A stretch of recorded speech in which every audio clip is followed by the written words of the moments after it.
अस्सलामुअलैकुम वरहमतुल्लाहि वबरकातुहू। दूसरी जमात मज़मून उर्दू। नज़्म नंबर 1 दुआ सफ़ा नंबर 10। ऐ खुदा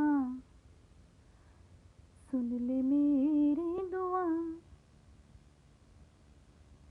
कर तू मुझ पर करम, रख तू मेरा भरम। राह सीधी चलूं,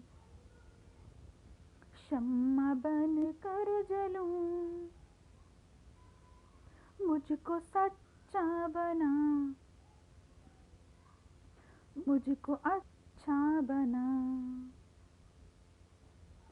सबसे उल्फत करूं, सबकी खिदमत करूं,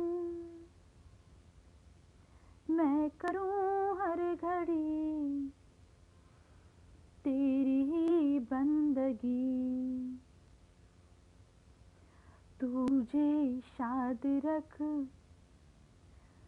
गम से आजाद रख।